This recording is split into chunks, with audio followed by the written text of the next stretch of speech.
Please welcome AANS past president and Cushing medalist, Dr. Roberto Harros.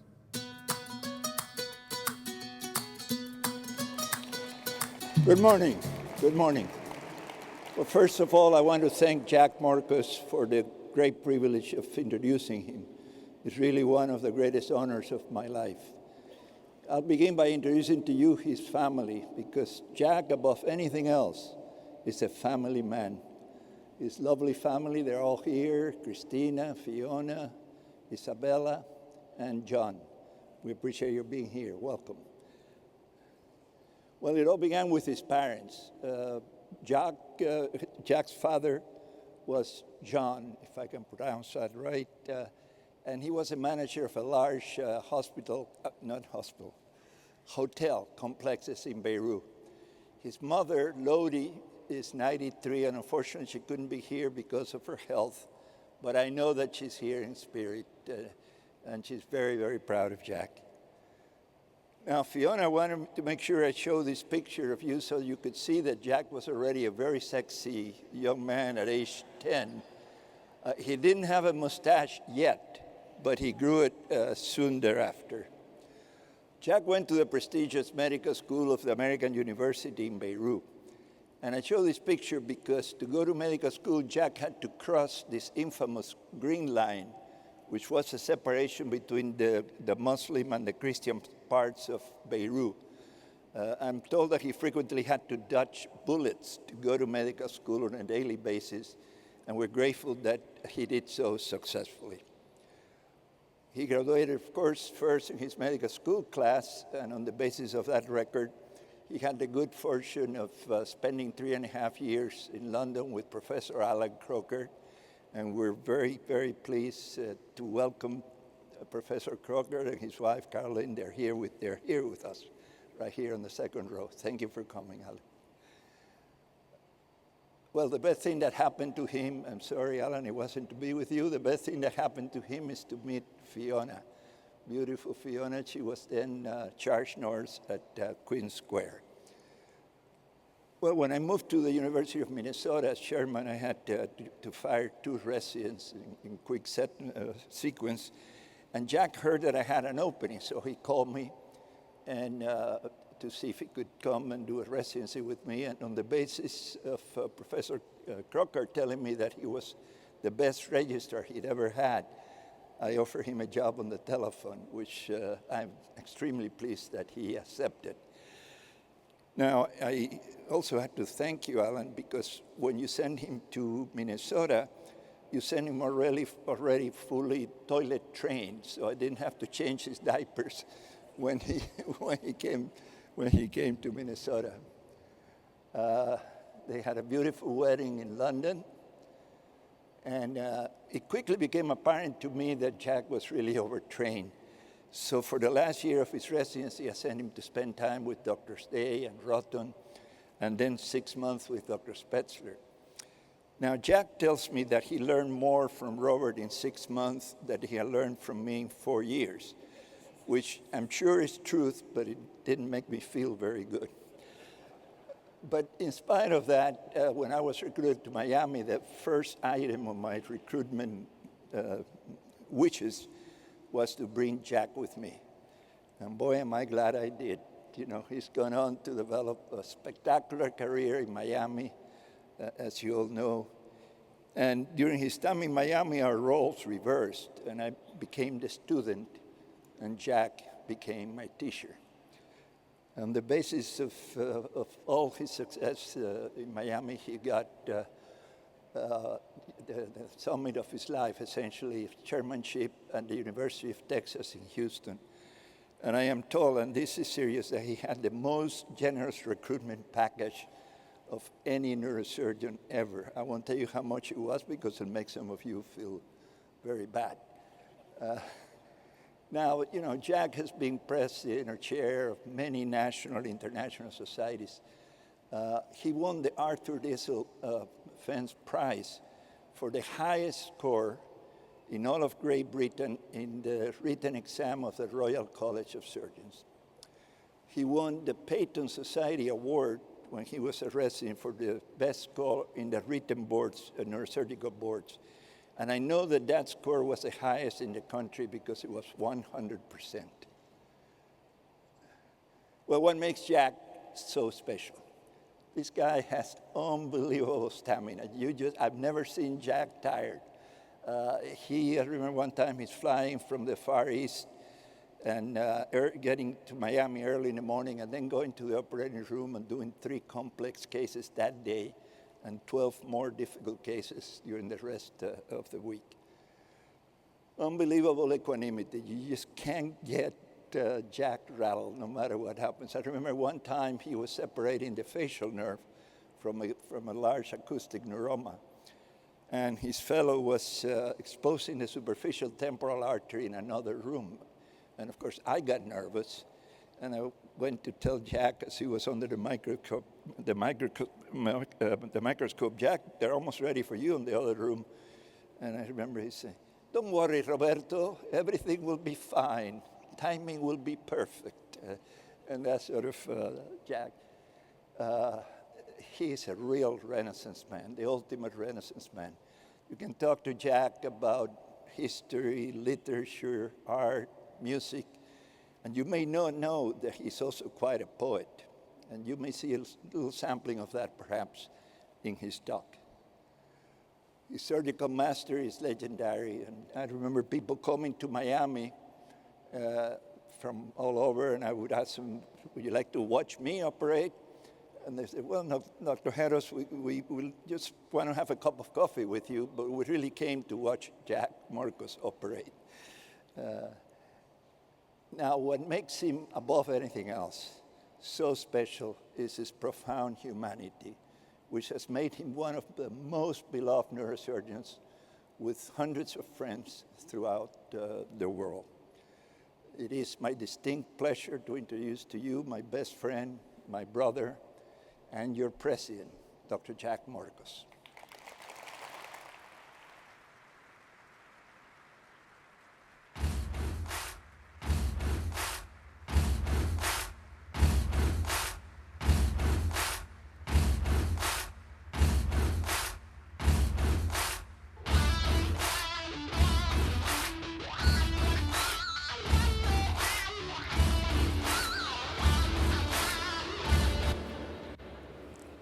Oh, this is really special. This is really special. Just anyway. I walk onto this stage humbled by your applause. Oh, I'm starting already, okay. And the privilege of recognition. If I chose the band Queen's mythical song to herald my address, it's not because I need a grandiose entrance, but first because I wanted those 3 kids in the first row to think I'm cool and hip.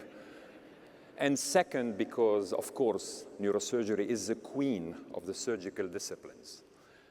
I will not blame you if in the next 50 minutes, I'm afraid it is 50 minutes, I only have one chance, I'm going to speak for 50 minutes, I will not be offended if people leave. You detect now and again a tortured tone or some distinct discomfort. Why, you may ask? Isn't a presidential speech supposed to be a happy occasion? It certainly is, but the need to get it just right and perfect sucked all the joy from it, to tell you the truth. Believe me, I wish I could be lying down here, jeans, t-shirt, just reminiscing, reflecting on 30-year career, not just about myself, but all of you who have become my friends, what each one of you means to me. But I know my British wife, Fiona, is watching me. She wouldn't like that spectacle. And I'm going to leave the execution of this daring stunt to Sander Connolly next year, who promises to do it in San Antonio. So what can I say to leave you with something useful, relatable? It's really a very fine balance. I must stay personal, of course, enough to be authentic. Otherwise, I can certainly read a book on AI and come up. No, that's not what I'm interested in doing. It's not so personal that it becomes irrelevant to you. It is a tough balance. I must start with a recognition that must feel so intensely personal to each one of us, and therefore intensely relevant to all of us. I mourn with you to the very core the sudden, tragic, and accidental passing of former NREF Chair Mike Groff 2 weeks ago while piloting his plane, his passion since childhood. I have no words of consolation that can soften this outrageous cruelty of Providence. There are no words in any language to console his only surviving child in high school, Anika. All any of us could tell her is that we loved her father for his shining smile, his integrity, sincerity, friendship, and that his rare brand of goodness will undoubtedly shine through her own life.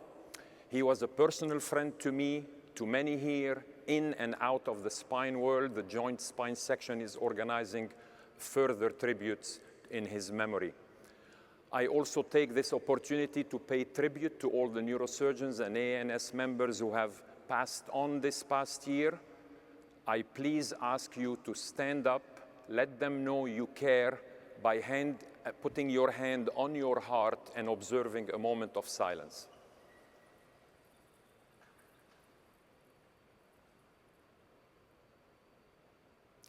Thank you. Whatever I tell you today needs to enlighten and inspire the young, enrich and energize those in mid-career, and perhaps be of some use to those with silver hair, white hair, or no hair at all. It's really tough.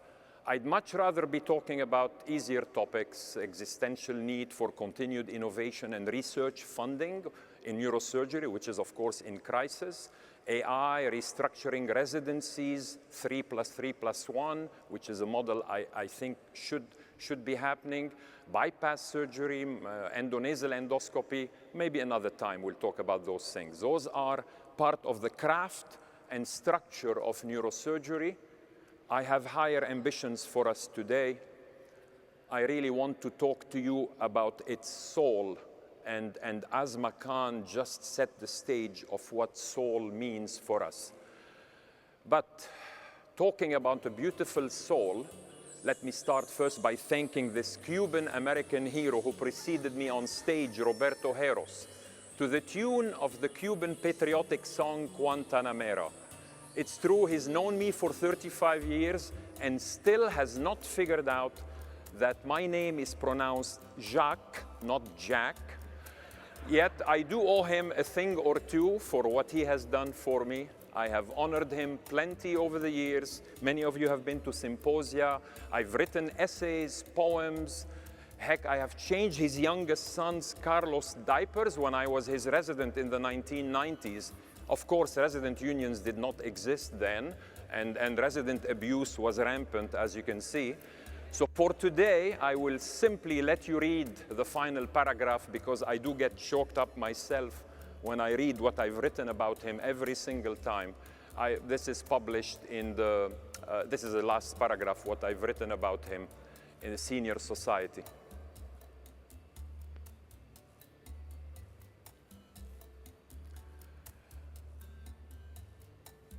And thank you, Roberto, for putting together tonight's dinner. This was obviously his idea, and to bring my friends from around the world that will celebrate this occasion with me, about 300 people. Thank you, you did it all. I want to talk to you about power of one, impact of many, the very theme that is this meeting. What does this phrase even mean? Well, it's about impact we have on the world, and it's a very simple formula. This is a formula. The total impact is power of one individual multiplied by the many impacting, multiplied by the many impacted.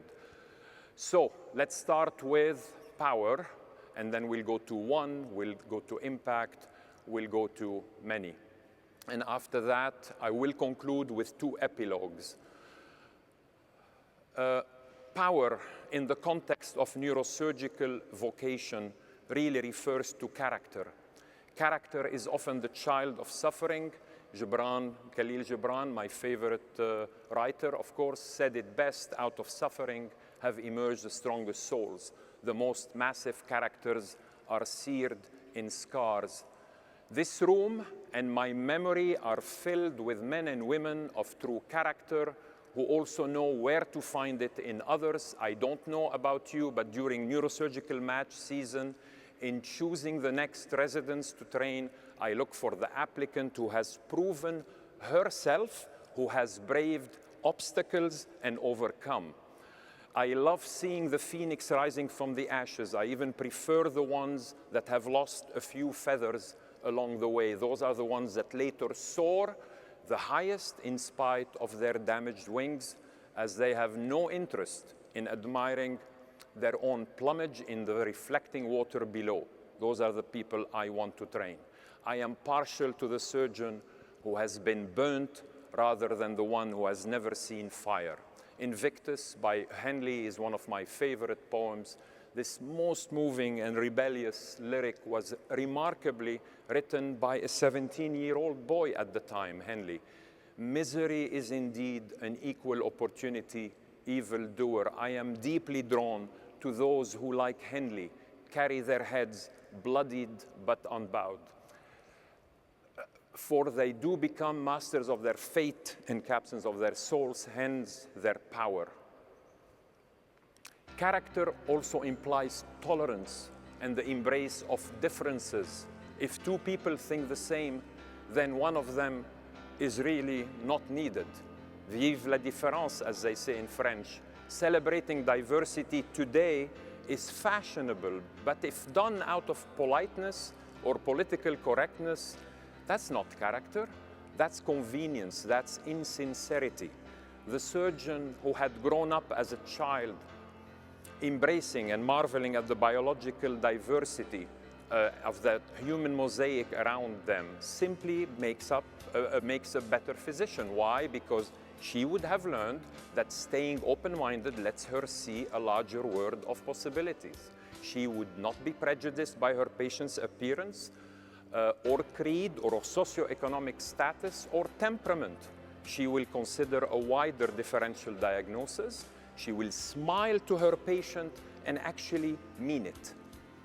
She will ooze empathy rather than sympathy because she will both understand and feel her patient's predicament, and that is how she will be poised to be compassionate and do something about the problem. And she will treat families, peers, and mentees just the same. That is character. There is actually very robust literature demonstrating the transformative effect of empathy. There is a Jefferson scale from University of Jefferson scale quantifying empathy in patients, in physicians, and correlating it with patient outcomes. Even compassion has been elevated to a discipline worthy of the name compassionomics, with measurable outcome metrics. Significant influence on patient outcomes can decrease health costs and even physician burnout. Be compassionate every minute of every day. And if you think humans will never be beaten by AI, we've listened to AI earlier, but when it comes to demonstrating empathy to patients during online chats, well, you're wrong. The studies are already showing actually the opposite. Large language models have figured us, humans, out our language, and unlike us, they're not capable of acting impatient, judgmental, or temperamental. We're in trouble, humans. Who said everything human is perfect? It is absolutely not. So who are we, and why do I say we are the soul of neurosurgery? Well, each of one of you is a unique mosaic, a splendid tapestry of ethnicity, gender, nationality, religion, education, sickness, health, idiosyncrasies, and more. So are your patients, so am I. Come with me on a wild ride. Let me show you my own mosaic of diversity as an example. Think of your own as you watch mine unravel to the tune of a classic song by a most prominent Lebanese singer, Fayrouz. And this is pre-recorded because I don't think I can go through it live myself here on stage, and it gives me a breather as you listen to me narrating what I want to tell you. I have Greek maternal roots with the maiden name of Yani, Syrian father, Lebanese upbringing, Phoenician heritage. Christian Greek Orthodox by birth, I attended French Catholic Jesuit school, Notre Dame de Jamhour, spoke Arabic, French, and English, had a wonderful Muslim Alawite nanny for a while, who later eloped with her future husband, had a son, she named him Jacques after me, and she tragically developed schizophrenia. That son became paraplegic at age 6 from an MVA, and since tribulation always follows trial, that paraplegic boy later developed ALS and died.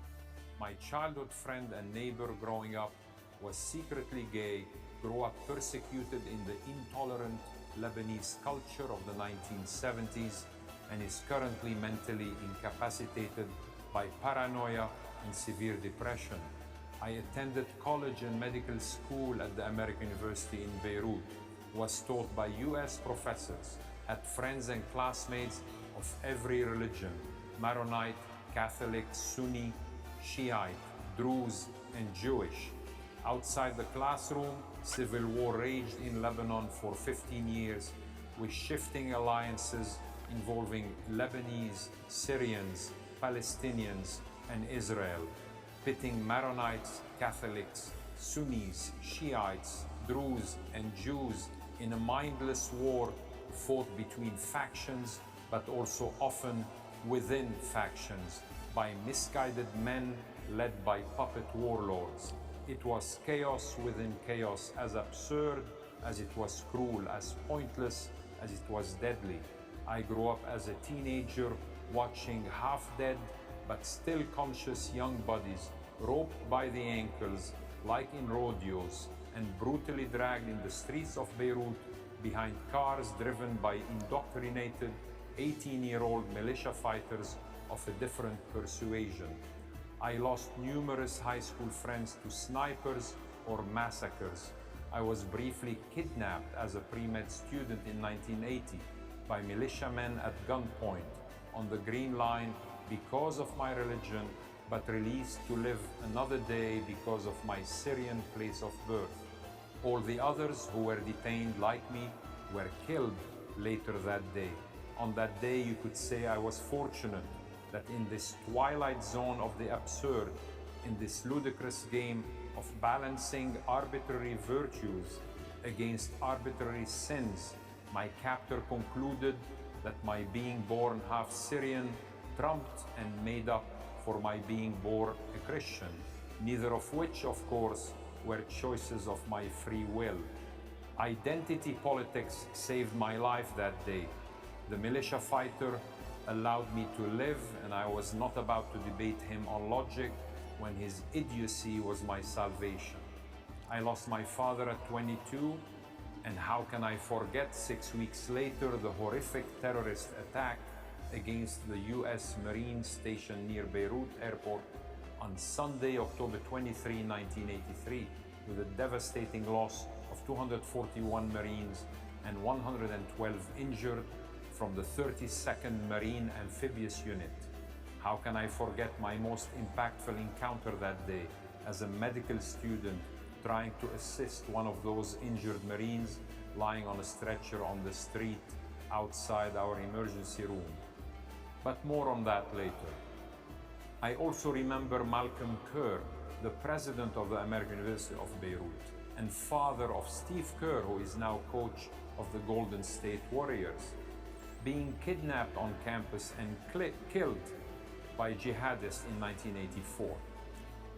Inspired by Dr. Fouad Haddad, first neurosurgeon in the Middle East, I then seek training in the US.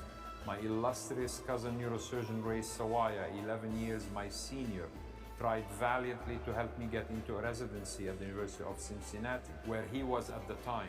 Failing to match that year, I escaped the madness in Lebanon by moving to England, and neurosurgical opportunity was gifted to me in 1986 by a brilliant, elegant, masterful and compassionate Irish neurosurgeon, Alan Crockart, sitting in the audience here today, who knew that foreign graduate was not a bad word. Another ray of light was emerging from the darkness that had been. It came in the form of an English girl of Welsh descent with a Scottish stepfather. I later asked her to marry me after moving to the US, our new home.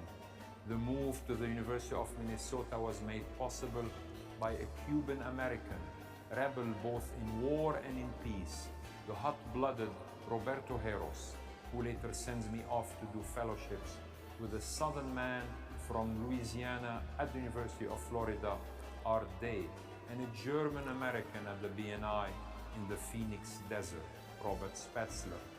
From there, I got recruited by Barth Green and will spend 28 years at the University of Miami before moving to my new professional family at UT Houston. Have you had enough? Got the message? I can keep going, of course, since I'm only 34 years old at that point, and there is a lot more to cover, but I think that will do for today. Some mosaic, I would say. Look at it. I dare you to ask me what I am. What is my identity? That word, that concept is meaningless. It's actually worse. It's incredibly divisive generally. I would answer you, I am none of those things, because quite simply, I am all of those things. I invite each of you to craft, like I just did, your personal mosaic. Each one of you, like me, will emerge as a blend of genotype and phenotype, of triumphs and disasters, of intentionality and serendipity to form a complex tapestry of magnificent diversity, as rich as it would be inclusive, but as poor as it would be prejudiced.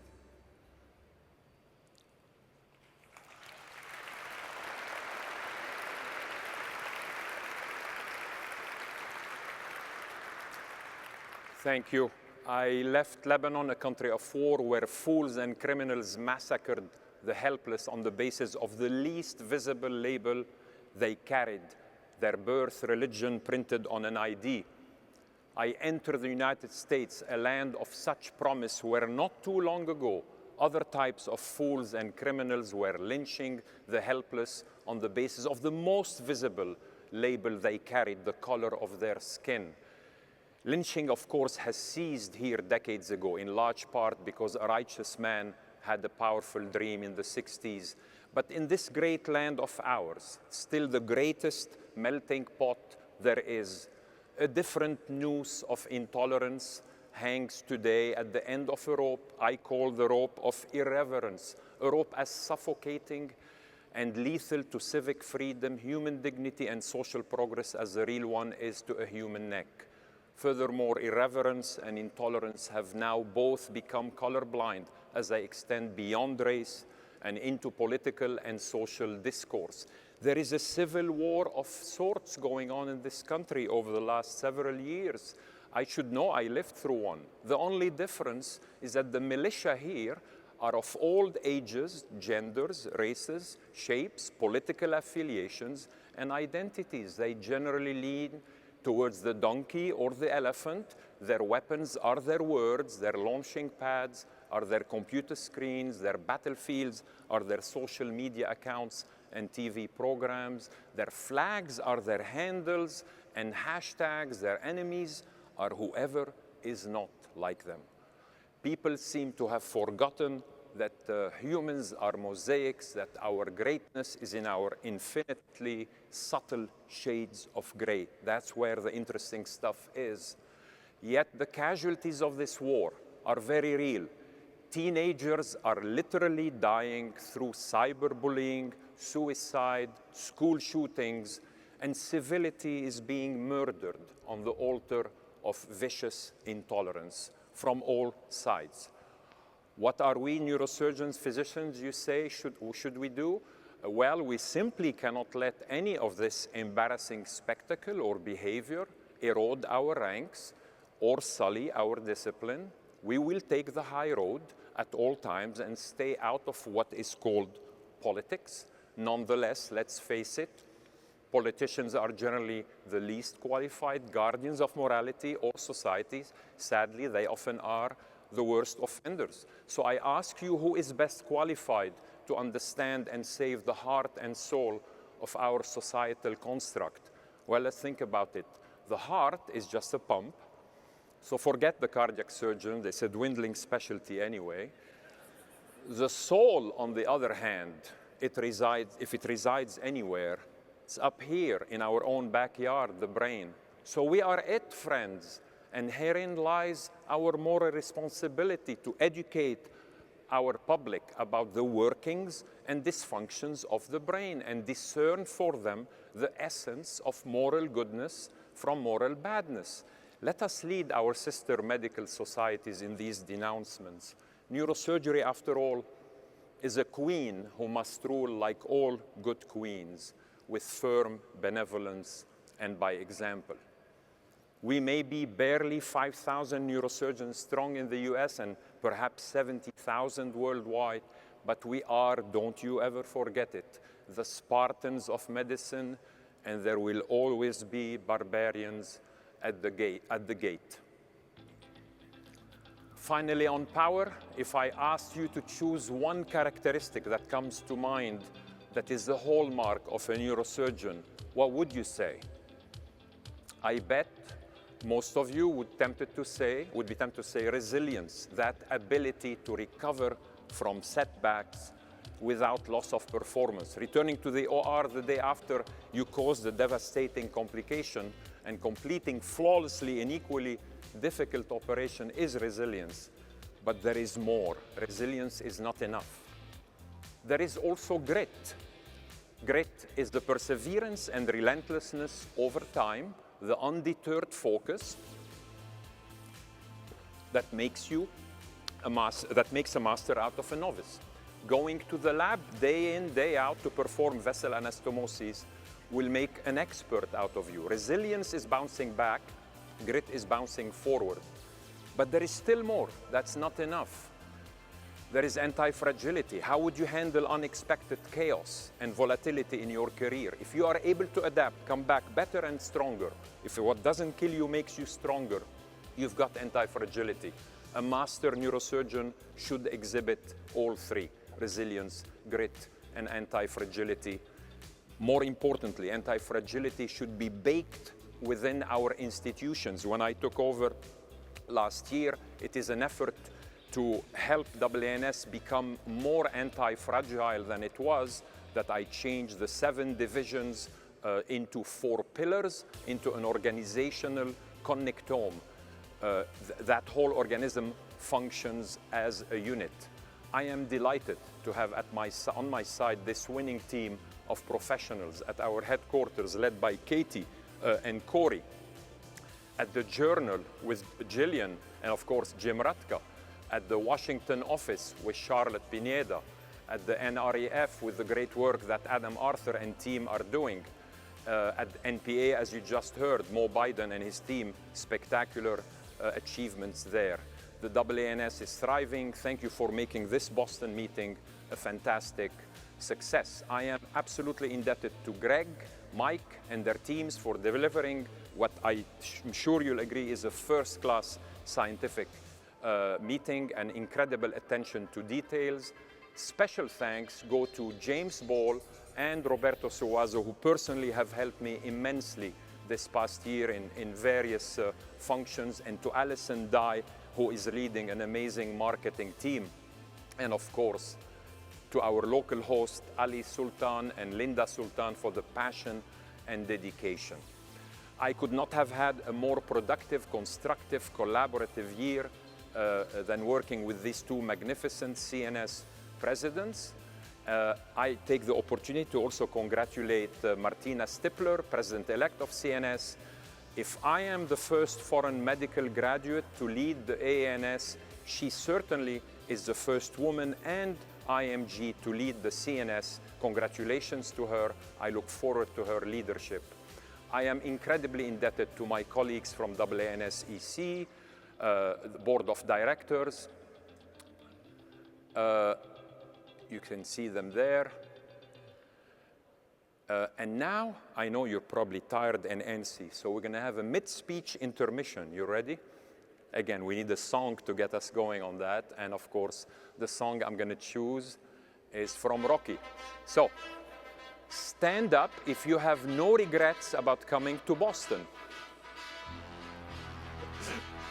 Raise your right arm way up if you can think of at least one person who is partially responsible for the way your career has developed so far. Keep your arm up there. Raise your left arm way up in the air if you can think of at least one patient who has made you change something you do. Now, the way you are, I don't care what you do, twist, jump up and down, do whatever you want. And that concludes the mid-speech stretch. I just love the scene when he gets up on the stairs. I'm gonna keep this going till I see him raising his arms. There you go, that's it. Okay, 1. 1 is a wonderful and rich number. It can mean identity, uniqueness, solitude, power. When compared to 0, number 1 spells possibility and hope. Yes, some special single case reports, as our journal editors will attest to, can change clinical practice. Absence of proof is indeed not proof of absence, but existence of one case, one occurrence, is unquestionable proof of existence. Equally, what one mind can produce can be absolutely astonishing. Just think, I love math and physics, so I have to throw in some math and physics. Just think math and physics for a second. How can you not stand in awe and disbelief when you consider the prodigious intellectual output of 23-year-old Isaac Newton? 1666 to 1667, forced to stay home, what was then the COVID of our time, which was the Great Plague. In a year and a half, creates calculus, discovers laws of motion, understands gravity, and nails the nature of light. Or 26-year-old Einstein, Annus Mirabilis, 1905. Sheer power of pure thought, a pencil, a paper, comes up, special relativity, interprets photoelectric effect, explains Brownian motion, and gives us E equals mc squared. Andrew Wiles sits in his attic for 7 years, tackles Fermat's last theorem. Nobody solved it in 350 years. He solves it in 7, alone in his attic. And how can you not recognize Marie Curie, the only, of course, brilliant woman, who gets 2 Nobel Prizes in 2 separate fields? If that does not convince you that the better gender is naturally superior at multitasking, I'm not sure what will. A single mind indeed can achieve amazing things. If your leanings are more artistic, Da Vinci remains clearly unequaled. Gelb, who wrote about him, believed there are 7 characteristics to his genius. I'm not going to read them to you. You can read them for yourself, but I want you to take it in, what each one of those things mean, because I'm going to take you back to them in a second. Look at this list. Look at the ACGME core competencies we all live by for our residents. Read those. I would suggest this is a very stale list of aspirations in comparison, in my opinion. Only professionalism on this list really touches on character. Our self-anointed tsars of education clearly value process much more than substance. Medical education has somehow gone astray in the last couple decades. Where are the days of Sir William Osler? We have an Osler lecture here to celebrate his spirit.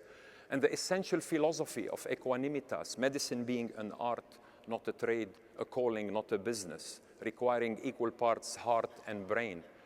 I would venture to say, let's put these 2 lists side by side. If we could, as educators, promote and evaluate the 7 Da Vinci traits in our residents instead of the 6 competencies, we can take care of the first 3 competencies, they'll be included, and the last 3 would become completely irrelevant.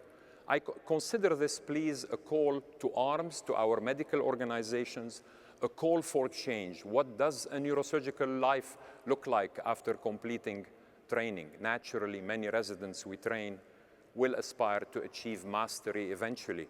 Where Robert Greene likes to put this sequence of events that takes a novice and makes a master out of them, Of course, it's not a recipe, but I think it's a fairly useful framework.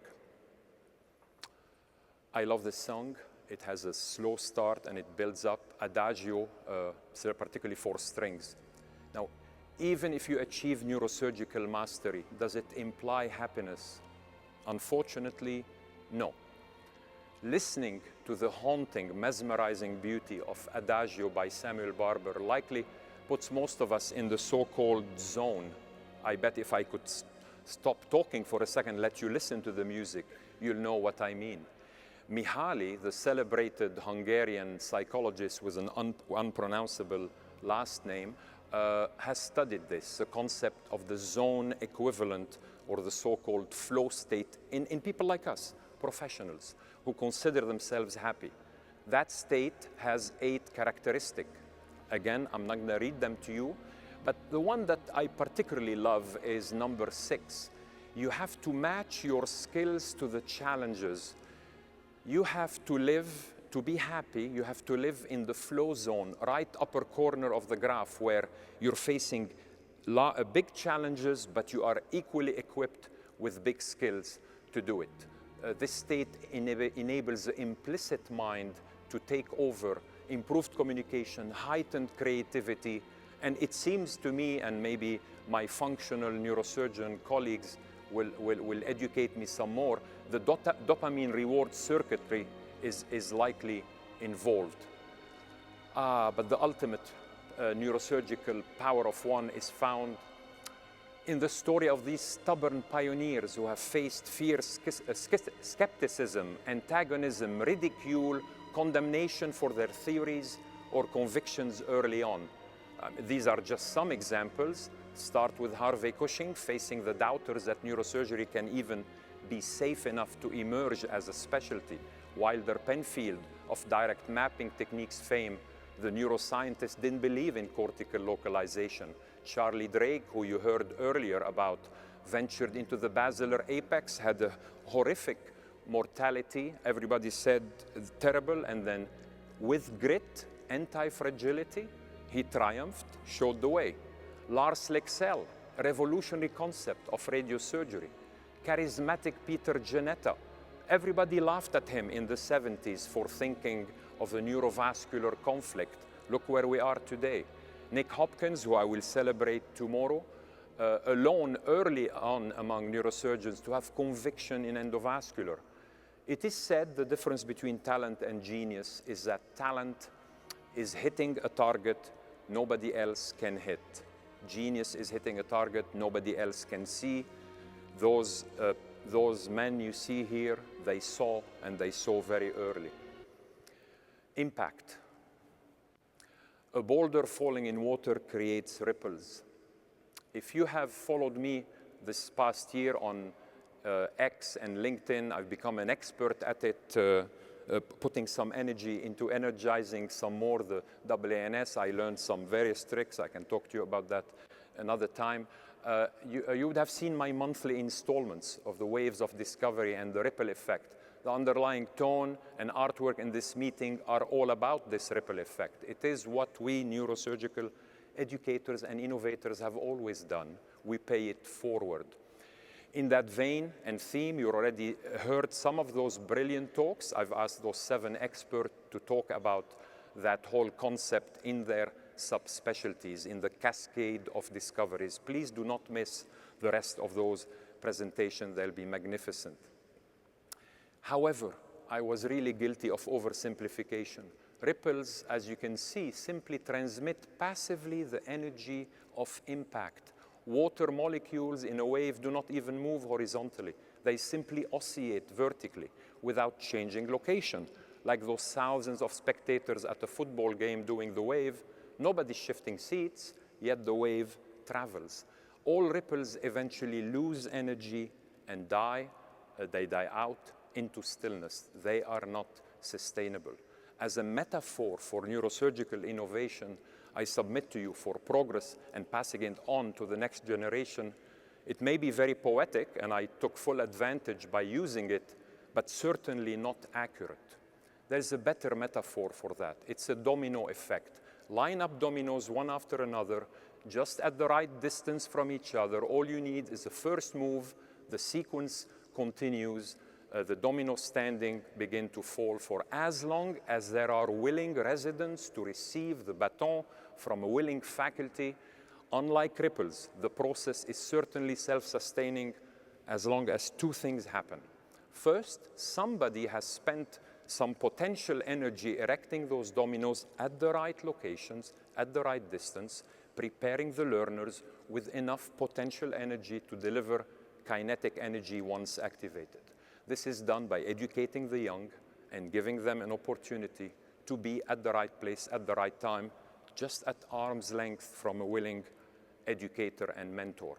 Second, no rogue domino is hopefully encountered that interrupts the chain reaction and brings it to a sudden halt. Now, mind you, this is a double-edged sword. Not all different dominoes are obstructionist, of course. Some chain reactions and groupthink behavior may need to be interrupted by a visionary and stubborn domino that will stand out. And history is absolutely replete with these transformative figures who, through power of one, literally redirected the course of progress. This domino model is good, but it's still not perfect. It's missing a crucial element: amplification. To transform a small effect into a giant leap, a novel idea into a major innovation, one has to think a little bit of the butterfly effect. I'm sure you're all familiar with it. Lawrence, a meteorologist back in the 60s, was so frustrated in ability to predict the weather due to the uncanny sensitivity to initial atmospheric conditions. Even Alan Turing, the genius, had already alluded to this concept in 1950, saying the displacement of a single electron by a billionth of a centimeter at one moment might make the difference between a man being killed by an avalanche a year later or escaping. So could a simple flap of a butterfly's wing in Brazil initiate a chain of events that leads to a hurricane in Mexico? Just as Röntgen, taking an X-ray image of his wife's hand in 1895, leads remarkably to a sophisticated robotic cranial and spinal navigation in 2025. Not bad as a metaphor, but we still have a problem. The butterfly effect relies on pure chaos and the vagaries of a completely unpredictable system. So before I dismiss chaos as a potential originator of progress, let's ask ourselves for a second, can chaos even lead to order and beauty? It actually could, often in the most unusual ways. Come with me on a brief artistic diversion to see how. This is Charles Aznavour singing Hier encore. So, witness the Swiss artist Simon Berger mastering with a simple hammer the chaotic yet controllable breaking of glass on a small scale, thus creating masterpieces on a large scale.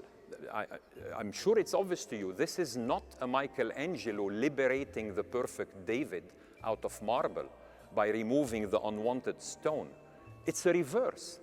Berger introduces imperfections at one scale to produce perfection at a larger scale. Who knew that the multitude of faults yields perfection? What a poetic message of hope and a warning to the cynics and bigots who look at other humans and only see in them faults and cracks. Berger's art simply says, look for beauty in the most unlikely places, for she often hides in the midst of what others call ugliness. Smoothness does not mean perfection. A smooth sheet of glass is just boring. A broken one that has not shattered, now that can be a piece of art. Take a step back and you will often see this beautiful soul emerge. Art has so much to offer our scientific minds. When you meet despair in your own lives and you think that your own life is garbage, I invite you to be inspired by French artist extraordinaire Bernard Pras. His uncanny ability to think in 3D puts the most gifted neurosurgeons among you, including myself, absolutely to shame. Pras creates these masterpieces by collecting literally and positioning garbage, and the discarded items in such a way, he reproduces precisely famous paintings and sculptures. How he is able to reverse engineer these works of art is absolutely beyond me. The lesson here is that life, like art, is a matter of perspective. Beauty is very much and very literally in the eye of the beholder, with very rare exceptions. There are no garbage human beings. You simply did not look at them the right way. You will be surprised if you only made the effort to look at them long enough and in more than one way. I carry this lesson with me daily when dealing with patients and peers alike. And if you have these down days where you feel sorry for yourself, unworthy, inadequate, disadvantaged, remember this master, Van Gogh. This tortured man was epileptic, schizophrenic. Remarkably, this genius of the palette was also, of all things he could be, colorblind. He suffered from xanthopsia, that's yellow vision. To make up for it, he had to use very vivid tones of paint, hence the originality and immortality of his paintings. The sublime art of Berger, Pras, and Van Gogh teach us that from deepest sufferings, the strongest souls have indeed emerged. From broken spirits, fragmented lives, discarded dreams, treasures can be erected. The many. Lastly, we arrive to them. How do we bridge from the one to the many? Not by ripples, not by dominoes, not by simple dominoes, not by butterfly effect. The path to innovation is additive, often non-linear, but certainly not completely chaotic. I'd like to take us back to the domino metaphor, and I want to tweak it a little bit. How about if each domino toppled one that was slightly larger and the effect was compounded exponentially? We heard about exponential future this morning. According to physics, it is possible, you're welcome to check the equations yourself, to topple another domino up to 1.5 times your own height. Cube that, that's 3.38 times the volume. After 17 quick steps and in less than a few seconds, a tiny domino will accomplish the unthinkable, topple one almost 1 billion times heavier. In a more realistic scenario, if neurosurgical educators inspired and produced trainees, let's say just 20% more accomplished or better equipped than themselves, within 5 iterations, a neurosurgeon more than 2.5 times the caliber of the first one will emerge. If a surgeon educator has a 33-year career on average and trains 2 residents and a fellow, let's say, per year, that scales to 100-fold within the span of one career. So the calling of the true surgeon educator is therefore not to be a narcissistic giant or lend his shoulders to those who follow to stand on. By the way, I did say his because most narcissists are indeed men. But rather to produce mentees that are taller than himself and in whose shadow he will eventually relish to stand. So here is the formula then to create neurosurgical anti-fragility. Invest all you can in the next generation. Search for them early, find them, inspire them, mentor them. Riding the ripples made by the impact of our neurosurgical giants makes for an interesting ride, but it's not enough to secure our future. Waves die and boulders sink. That is fragility. Lining up dominoes just equal to ourselves is no good either. We would be doomed to be simply resilient at best, standing no taller than our predecessors. We would be repeating what our elders have done before us, remaining unwitting victims of dogma, staleness, boredom, the absence of the flow state, and the crushing oppression of sameness. This is the death of originality. The only way forward is to foster anti-fragility, producing more than ourselves, paying it forward in droves. But that requires concerted and deliberate mentorship, without which no neurosurgical legacy can exist. It's not easy to be a complete mentor. You need to be all of these things: teach, sponsor, advise, be an agent, role model, coach, and a confidant. I doubt many neurosurgical mentors satisfy all 7 of these, and which is fine. We perhaps need to create mosaic mentorship from different people, and this is how it works. If we collectively do this, perhaps we can tailor better our residency programs. I much prefer the 3+3+1 residency, where residents would benefit from intense mentorship from 1 or more mentors during the last 4 years. In the formation of my own neurosurgical mosaic, I routinely, absolutely daily, find myself thinking of all those direct and indirect mentors I have known every time I apply their teachings during my surgeries. They never really leave me. Here is a 100-second sampling from my practice. Every time I drill an odontoid, I think of the pioneering work and elegance of Alan Crocard, just like I think of the supremely honest Roberto Heros whenever I do the half and half approach, or the supremely analytical Arde as I study the 3D geometry of a complex aneurysm, or the supremely efficient Robert Spetzler whenever I run an anastomosis, or reminding myself that even the master of them all, Ghazi Yazargil, in his own admission, never split a Sylvian fissure perfectly, or telling myself how on earth did courageous Charlie Drake clip basilar tip aneurysms without a microscope at first, and I myself can barely visualize the perforators with one 60 years later, or how incredibly useful and brilliantly pragmatic the Dallas technique of Sampson and Badger can be with large paraclinoid aneurysms, or how impeccable AVM dissection is the inevitable merger of neuroanatomy and microsurgical excellence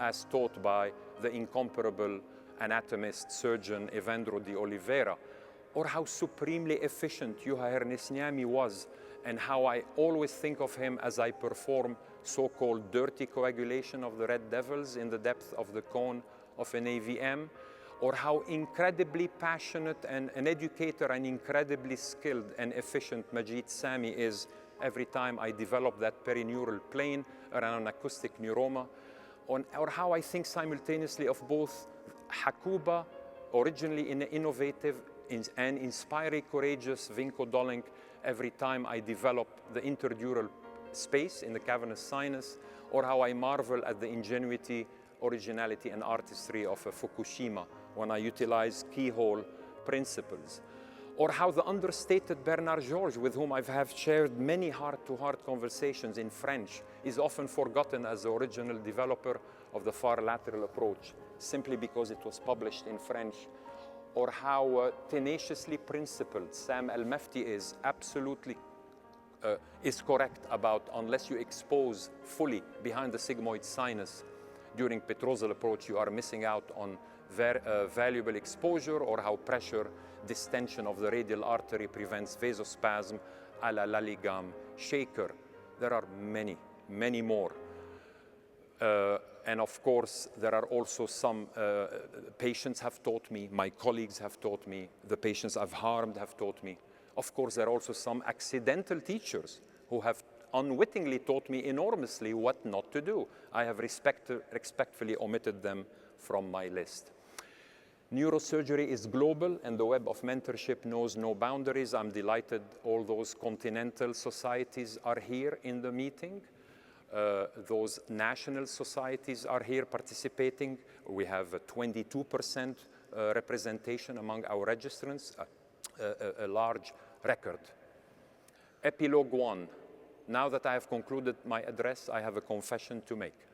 I kind of lied to you at the beginning. You were not the intended judges of this performance. This address is really, when you think of it, meant for you partially, but is really for the 4 people right here. The special invited speakers for this meeting are only partially for you. They are a celebration of my family, even though, like each member of my family, they are worth listening to most of the time. Here is what I meant, if you indulge me. To achieve anything worthwhile in life, you need, in the following order, clarity of vision, then passion, then focus, then the triad of resilience, grit, anti-fragility, lastly, power of positivity. Peter Diamandis this morning illustrated very clearly the first one. But that is also Fiona, my wife, whose ability to see through things with unmitigated honesty, morality, and purpose is the reason she is absolutely the bedrock of the family. Asma Khan, what a stirring address she gave. Passion fueling her. The crusade to empower women cannot be any closer to my youngest, Tina, passionate about clean living, plant-based nutrition, embarking on a career to empower each of you in making the right choices for your well-being. Mike Eruzioni illustrates the third. He will tell you tomorrow how intense focus and sheer determination won for the underdog, the US hockey team, in 1980 Olympic gold. But that is my son, John, right here, whose ability to focus on task hours on end, whose determination to succeed in the finance world, his MBA, rivals and exceeds my own stamina under the microscope. Bob Woodruff, wow, what a session yesterday. Thank you to Teresa right here, who's sitting in the first row. You did brilliantly, and with Rocco, of course. He illustrates the fourth, resilience, grit, and anti-fragility. He almost lost his life, as you saw, and came back twice as strong. Well, I have not paid the price he has, but I have lived war, and I have overcome a few hurdles, and I'm writing the speech, so I'm going to claim similarity right here. Lastly, Sean Acor will bring an absolute delightful smile to your face tomorrow as he will discuss his psychological studies in the transformative power of positivity and happiness. And who's left but my oldest, Isabella. She is absolutely, she lights up a room when she walks in, doesn't need a PhD in psychology to do that, and it is because of her genuine and instinctive love for people that she's selling real estate in LA. As for the celebration of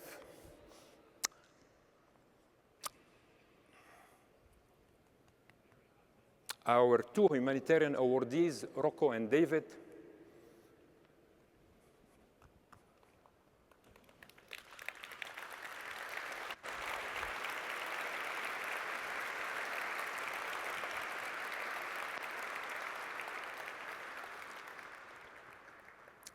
she's 92, and I'm going to go see her in a few weeks. Epilogue number 2, I conclude with an unquenched aspiration, finding my lost US Marine. Bear with me a second. I go back to Beirut, October 23, 1983. I was a medical student who rushed to help with the injured Marines that day. It was a mess, mass casualty outside the ER. I knew nothing about nothing at the time. The Marine I tried to help was bleeding from his left temple, was wide awake. I was visibly very nervous.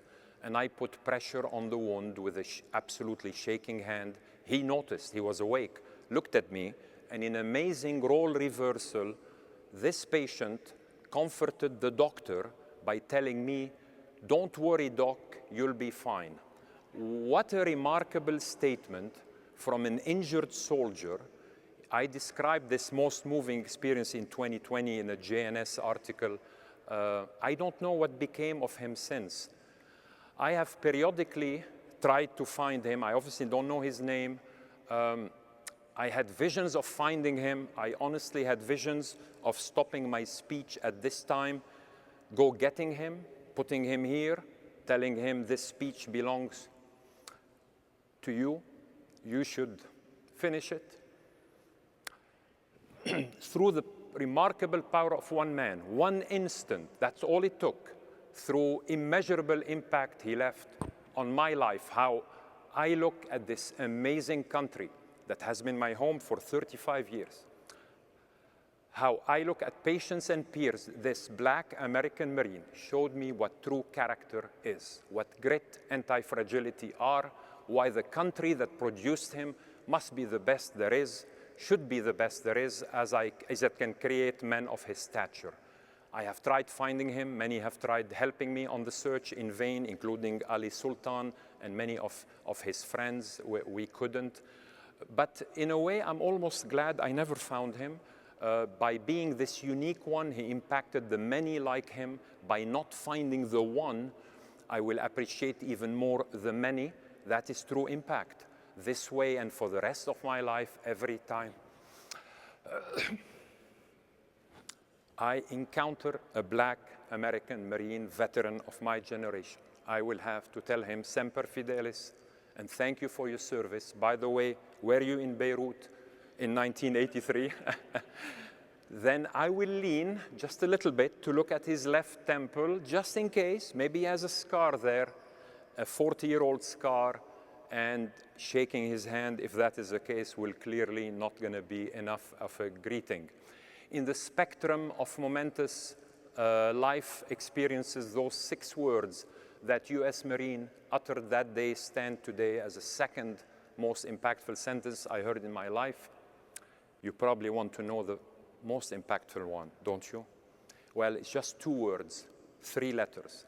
It was uttered 10 years later, not in a place of war, death and despair, in a holy place, peace, love, hope, a church, by a woman from England. On a warm summer day when she said, I do. Thank you for listening.